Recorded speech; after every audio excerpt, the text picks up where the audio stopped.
Hey, good morning. In this video, I wanted to show you how similar the first order RC sourceless circuit and the first order RL sourceless circuit are. If you take a look at this RC circuit, there's only two elements, the capacitor and the resistor, as well as the LR circuit or RL circuit. There's only an inductor and a capacitor, inductor and a resistor. In terms of physical elements, the capacitor acts almost like a spring. It separates the positive and negative charges, but it also acts like a spring because it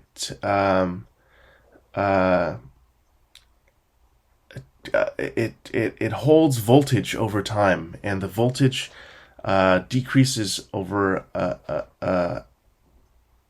an e to the negative t over tau way.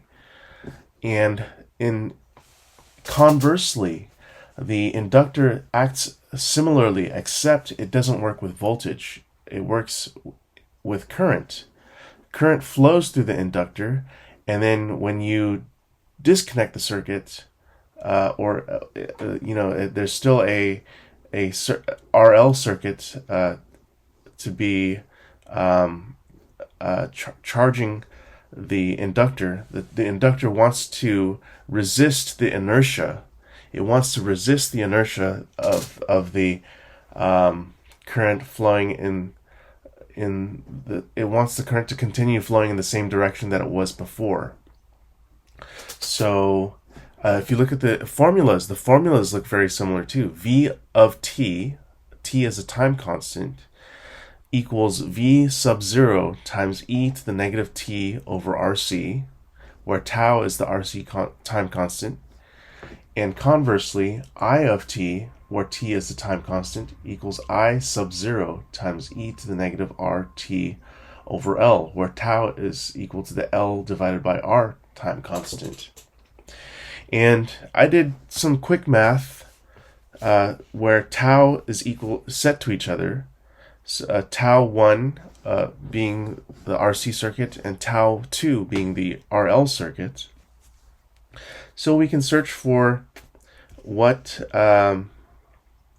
the transient, if we're going to do transient analysis, we can search for how much time that is needed. And working backwards, I solved for capacitor and C1 and RC to be 10 microfarad and 10 kilo ohms. And in the inductor, L1 and RL, the resistor with the inductor is going to be 1 kilohenries or 1,000 henries and 10 kilo ohms.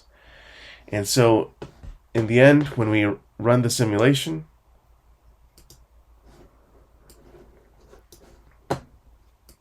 you can see how similarly these behave.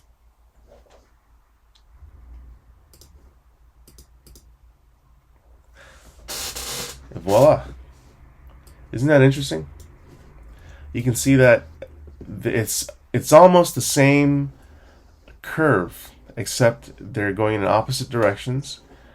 And yeah, I hope that you gained something and learned something from this lesson. So please leave a comment if you're a subscriber. If you're not a subscriber, please subscribe and send me any questions that you have on the video.